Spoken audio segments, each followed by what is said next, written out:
अस्सलाम वालेकुम व्यूअर्स, मैं हूं शाकिर सोलंकी। व्यूअर्स, पीटीआई की हुकूमत के 2 पार्लिमानी साल मुकम्मल हुए हैं। इन 2 पार्लिमानी साल में वज़ीर आज़म इमरान ख़ान कितनी दफ़ा कौमी असम्बली में आए, अपोजिशन लीडर शहबाज शरीफ कितनी मरतबा असम्बली में आए, बिलावल भुट्टो जरदारी, आसिफ अली जरदारी और दीगर जो अहम रहनुमा हैं शेख रशीद अहमद और वज़रा वगैरह, वो कितनी कितनी दफ़ा आए और कितने कितने दिन गैर हाज़िर रहे, इसके हवाले से भी आपको बताऊंगा।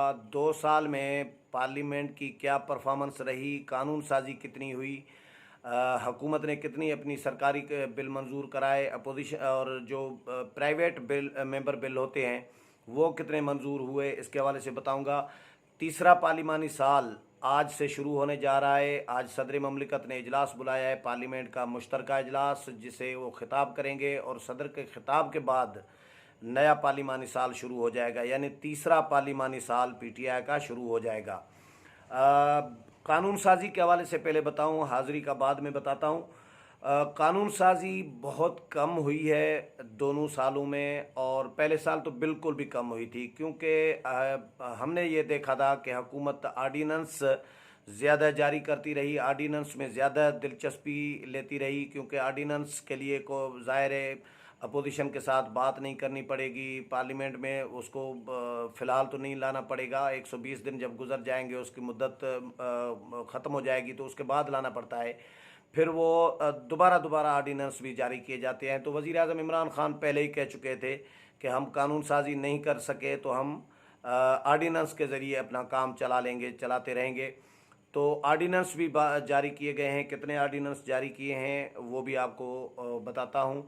पहले साल जो है टोटल 10 बिल मंजूर हुए थे पहले पार्लिमानी साल में, और दूसरे पार्लिमानी साल में तकरीबन 40 बिल मंजूर हुए हैं।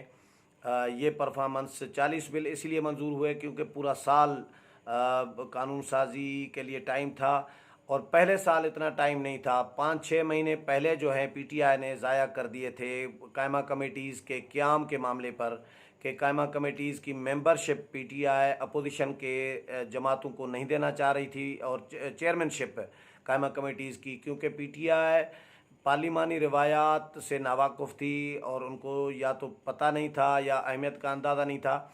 पार्लिमानी रिवायात ये रही है माजी में कि 50% जो चेयरमैनशिप हैं कायमा कमेटीज़ की वो हुकूमत अपने पास रखती थी, और 50% जो है अपोजिशन को चेयरमैनशिप देती थी कायमा कमेटीज़ की, यानी आधी कायमा कमेटीज़ अपोजिशन के पास होती थी चेयरमैनशिप, और आधी कायमा कमेटीज़ की चेयरमैनशिप हुकूमत अपने पास रखती थी। ये माजी में रिवायात रही है पार्लिमानी। पीटीआई ने आते ही कहा कि हम कायमा कमेटीज़ की चेयरमैनशिप नहीं देंगे अपोजिशन को, और सारी की सारी कायमा कमेटीज़ की चेयरमैनशिप हम अपने पास रखेंगे। इस तनाज़े की वजह से 4-5-6 माह तक कायमा कमेटीज़ कायम नहीं हो सकी थी, और कानून साजी के लिए कायमा कमेटीज़ रीढ़ की हड्डी का किरदार अदा करती हैं। इनका अहम रोल होता है। कोई भी बिल कौमी असम्बली में पेश होता है तो उससे पहले, पेश होने के बाद भी, पेश होने से पहले भी, कभी पेश होने के बाद कभी पेश होने से पहले, ये कायमा कमेटीज़ में डिस्कस ज़रूर होता है, क्योंकि एक बिल पर अगर बहस पूरी असम्बली करे, 342 मेंबरान करें, तो ये पॉसिबल नहीं है कि एक बिल पर सारे मेंबरान बहस करें और वो बिल बाद में मंजूर हो। इसीलिए कायमा कमेटीज़ में ये होता है कि तमाम जमातों की नुमाइंदगी होती है, उनके मेंबरान होते हैं, यानी 15-20 मेंबरान होते हैं एक कायमा कमेटी में। तो वो डिस्कस करते हैं। 15-20 मेंबरान, ज़ाहिर है इतना टाइम नहीं लगता डिस्कस करने में, 2-4 दिन में, 1 दिन में, 5 दिन में ये हो जाता है डिस्कशन। वो तफसील के साथ वो डिस्कस करके उसके बाद उसका ड्राफ्ट तैयार करके कौमी असम्बली में पेश करते हैं, तो वो बिल फिर आसानी से मंजूर हो जाता है। इस तरह कायमा कमेटीज़ का रोल बहुत इम्पॉर्टेंट होता है। तो कायमा कमेटीज़ नहीं बन रही थी शुरू में पीटीआई की ज़िद की वजह से, जिसकी वजह से 5-6 माह कानून साजी नहीं हो सकी थी। इसी तरह पीटीआई ने पब्लिक अकाउंट्स कमेटी की चेयरमैनशिप पर भी फड्डा डाला था कि हम नहीं देंगे अपोजिशन लीडर को, क्योंकि वो भी माजी की रिवायात ये 10 सालों से ये रही थी। मीसा की जमहूरियत के तहत पीपल्स पार्टी और नून लीग ने यह तय किया था कि जो भी अपोजिशन लीडर होगा वही पब्लिक अकाउंट्स कमेटी का चेयरमैन होगा। चौधरी निसार अली खान अपोजिशन लीडर थे, पब्लिक अकाउंट्स कमेटी के चेयरमैन रहे। फिर खुर्शीद शाह नून लीग के दौर में अपोजिशन लीडर बने तो Khurshid Shah public accounts committee के चेयरमैन रहे। इसी तरह चौधरी निसार ने इस्तीफ़ा दिया था तो मजबूरन पीपल्स पार्टी ने फिर नदीम अफजल चंद को कुछ अरसे के लिए चेयरमैन बनाया था, वो भी मजबूरी में, क्योंकि चौधरी निसार खुद भी नहीं बनना चाह रहे थे रिज़ाइन करने के बाद और अपना कोई नुमाइंदा भी नून लीग का नहीं देना चाह रहे थे, तो वो मजबूरी थी। तो पीटीआई बहरहाल इस रिवायत को नहीं मान रही थी। पीटीआई ने ये कहा था कि हम मीसाक जमहूरियत का हिस्सा ही नहीं है भाई, हम क्यों इस पर अमल दरामद करें, हम इसके पाबंद नहीं हैं। उसके बाद बहरहाल नून लीग ने लचक दिखाई थी, फिर ये के साथ चलता रहा। पीपल्स पार्टी डट गई थी, पीपल्स पार्टी ने फिर नून लीग को दिलवाई थी। शहबाज शरीफ इंटरेस्टेड नहीं थे क्योंकि वो बीमार भी कहते हैं कि बीमार भी हूँ, ज़्यादा बैठक नहीं करते, नशस्त नहीं कर सकते, तो उन्होंने फिर कुछ अरसे के बाद फिर वो पब्लिक अकाउंट्स कमेटी की चेयरमैनशिप छोड़कर राना तनवीर को दे दी। तो ये फड्डा पीटीआई का चलता रहा। पीटीआई ने बाद में फिर इसलिए कानून साजी पहले साल कम हो सकी थी। 10 बिल सिर्फ मंजूर हुए थे, जिनमें 9 बिल हुकूमत के थे, सरकारी बिल थे, और 1 बिल था प्राइवेट बिल। यानी पहले साल 49 प्राइवेट बिल जो निजी बिल होते हैं, मुख्तलिफ मेंबरान के ज़ाती बिल होते हैं, वो 49 पेश हुए हैं कौमी असम्बली में, उनमें से पास 1 हुआ था पहले पार्लिमानी साल में, और हुकूमत ने 9 बिल अपने पास कराए थे। फिर दूसरे पार्लिमानी साल में हुकूमत ने 41 बिल अपने मंजूर कराए और अपोजिशन के जो हैं 118 बिल पेश हुए। 118 में से ये जो अभी कल पार्लिमानी साल गुजरा है, इसमें 118 बिल अपोजिशन ने एक पार्लिमानी साल में पेश किए हैं, जो अपोजिशन के भी हुकूमत के भी मेंबरान हैं, जो ज़ाती बिल हैं उनके। उन 118 बिलों में से 2 बिल सिर्फ मंजूर हुए हैं दूसरे पार्लिमानी साल में। यानी 2 पार्लिमानी सालों में हुकूमत के पहले साल 9 और दूसरे साल 41, यानी 50 बिल हुकूमत के मंजूर हुए और अपोजिशन के 118 और 49, ये तकरीबन बनते हैं 167। तो 167 में से 3 बिल 2 सालों में प्राइवेट मेंबर्स बिल जो हैं, प्राइवेट मेंबरान के उनके ज़ाती बिल जो है मेंबरान के, वो सिर्फ 3 बिल मंजूर हुए 167 में से। 217 बिल टोटल इंट्रोड्यूस हुए, मुतारफ़ हुए कौमी असम्बली में 2 सालों में। 217 में से 53 मंजूर हुए, 3 प्राइवेट मेंबर बिल और 50 जो हैं सरकारी बिल। तो सरकारी बिल इतना भी ये भी बताऊं कि हुकूमत ने दोनों सालों में इंट्रोड्यूस भी 50 ही कराए। यानी जिस तरह प्राइवेट मेंबर बिल जो हैं 167 इंट्रोड्यूस हुए अपोजिशन के, और हुकूमत के जो प्राइवेट मेंबर बिल हैं दोनों सालों में, उन 167 में से 3 मंजूर हुए। इसी तरह हुकूमत ने इंट्रोड्यूस भी 50 ही कराए और पास भी 50 ही कराए, और वो बहुत इम्पॉर्टेंट बिल हैं। उनमें FATF से मुतल्लिक बिल है, आर्मी चीफ की मुद्दत मुलाजमत में तोसी का बिल है, एंटी मनी लॉन्ड्रिंग के बिल हैं, 2 बिल हैं, 2 दफ़ा ये 2019 में भी मंजूर हुआ, 2020 में मंजूर हुआ। इसी तरह ज़ैनब अलर्ट बिल था, बहुत सारे और भी बिल हैं, ये मंजूर हुए हैं। तो ये कानून साजी हुई है। अच्छा, आर्डीनेंसेस हुकूमत ने धड़ाधड़ जारी किए हैं। आर्डीनेंसेस, अपोजिशन कहती है कि आर्डीनेंसेस फैक्ट्री हुकूमत ने कायम कर रखी है, और वाकई ऐसा लग रहा था। धड़ाधड़ आर्डीनेंस आ रहे थे। हुकूमत ने 39 आर्डीनेंसेस जारी किए हैं इन दोनों सालों में। 7 आर्डीनेंसेस पहले साल जारी किए थे और 32 जो हैं आर्डीनेंसेस हुकूमत ने दूसरे पार्लिमानी साल में जारी किए थे। अब आते हैं अटेंडेंस पे, हाज़िरी पे, कि हाज़िरी जो है ये बताऊं कि 260 दिन इजलास चलना था।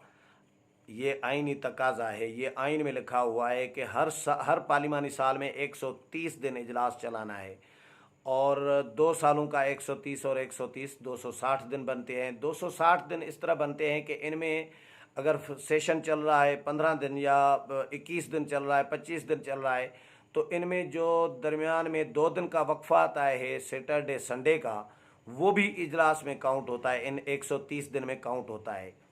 यानी 130 दिन इस तरह बनते हैं। अब 260 दिन हो गए 2 सालों के, तो 260 दिनों में से जो इजलास की कार्रवाई चली है, जो वर्किंग डेज रहे हैं इजलास के, यानी इनमें सैटरडे संडे माइनस करते हैं हम, क्योंकि वो छुट्टी होती है, लेकिन इजलास में काउंट होते हैं, 130 दिन में काउंट होते हैं, लेकिन वर्किंग डेज नहीं होते। तो 177 दिन वर्किंग डेज रहे हैं 2 सालों में। 260 दिन में से वर्किंग डेज जो हैं 177 दिन रहे हैं। 177 दिन में से वज़ीर आज़म इमरान खान सिर्फ 21 दिन कौमी असम्बली में हाज़िर हुए, इजलास में शरीक हुए। 156 दिन उनकी गैर हाज़िरी रही है। इसी तरह आसिफ अली जरदारी भी 21 दिन आए और 156 दिन उनकी भी। ये मुकाबला लग रहा है कि मुकाबला किया है आसिफ अली जरदारी और वज़ीर आज़म इमरान खान ने अटेंडेंस में एक दूसरे के साथ। इसके अलावा मियाँ शहबाज शरीफ जो हैं अपोजिशन लीडर, वो 51 दिन आए हैं, 126 दिन उनकी गैर हाज़िरी रही है। बिलावल भुट्टो जरदारी 65 दिन इजलास में शरीक हुए, 112 दिन उनकी गैर हाज़िरी रही। अख्तर मेंगल जो हैं 43 दिन इजलास में आए और 134 दिन उनकी गैर हाज़िरी रही। शेख रशीद अहमद 49 दिन आए, 128 दिन उनकी गैर हाज़िरी रही। शाह महमूद कुरैशी 63 दिन आए, 114 दिन उनकी गैर हाज़िरी रही। मौलाना असद महमूद MMA के पार्लिमानी लीडर हैं, उनके वो 106 दिन इजलास में आए हैं और 71 दिन उनकी गैर हाज़िरी रही है। ख्वाजा आसिफ 143 दिन इजलास में शरीक हुए हैं और 34 दिन इनकी गैर हाज़िरी रही है।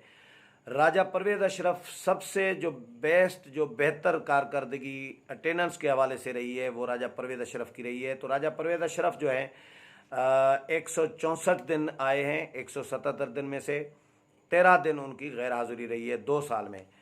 और इसके अलावा मुराद सईद 159 दिन आए हैं, 18 दिन इनकी गैर हाज़िरी रही है। इनकी भी परफॉर्मेंस अटेंडेंस के हवाले से राजा परवेज़ अशरफ के बाद दूसरे नंबर पर रही है।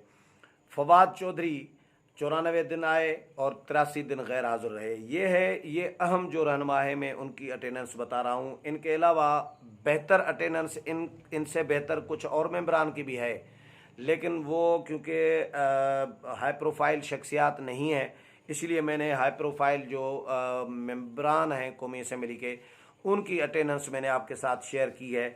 तो ये है अटेंडेंस पार्लियामेंट की, कौमी असम्बली की 2 सालों की अहम रहनुमाओं की। और इसके अलावा जो कानून साजी है उसकी परफॉर्मेंस जो है कानून साजी के हवाले से PTI की हुकूमत की, इसमें एक रोल स्पीकर कौमी असम्बली का भी रहा था। उन्होंने कायमा कमेटीज़ कायम तो कर दी, लेकिन उसके बाद कुछ अरसे के बाद कायमा कमेटीज़ के इजलासों पर पाबंदी आयद कर दी कि किफ़ायत शुआरी के नाम पर, क्योंकि वो उन दिनों में अपोजिशन के रहनुमा बहुत सारे गिरफ्तार थे। तो अपोजिशन को ये इस्तेहकाक है वो मेंबरान कौन से देना चाहते हैं कायमा कमेटीज़ में। तो अपोजिशन ने यह किया था, जितने भी गिरफ्तार मेंबरान थे उनको कायमा कमेटीज़ को मेंबर बना दिया, मुख्तलिफ कायमा कमेटीज़ को, और बाकी मेंबरान जो गिरफ्तार नहीं थे उनको निकाल दिया। ये अपोजिशन ने बड़ी होशियारी का काम किया था अपने तौर पर कि जो गिरफ्तार मेंबरान हैं वो हर कमेटी का किसी न किसी कमेटी का मेंबर होंगे। तो वो कमेटियां वो हैं जो जिनकी चेयरमैनशिप भी अपोजिशन के पास है। तो अपोजिशन के वो चेयरमैन जो हैं उन कमेटीज़ का हर दूसरे चौथे पाँचवें दिन इजलास बुलाते रहेंगे बारी बारी। तो वो जो गिरफ्तार मेंबरान हैं वो जेल से या नेब कस्टडी से ज़्यादा अरसा पार्लियामेंट में गुजार सकेंगे। ये अपोजिशन ने चालाकी की थी, लेकिन हुकूमत ने ये स्पीकर ने कायमा कमेटीज़ पर ही पाबंदी आयद कर दी थी इसी चक्कर में। लेकिन कहा यह गया स्पीकर की जानिब से कि किफ़ायत शुआरी वज़ीर आज़म की जो मुहिम है उसके तहत हमने कायमा कमेटीज़ पर पाबंदी लगा दी है। तो इसकी वजह से भी कानून साजी को बड़ा नुकसान हुआ। कानून साजी उतनी रफ्तार में न हो सकी जितनी रफ्तार में कानून साजी होनी चाहिए थी। उम्मीद है प्रोग्राम पसंद आया होगा। अगले प्रोग्राम में फिर मुलाकात होगी, तब तक इजाज़त चाहता हूँ। अल्लाह हाफ़िज़।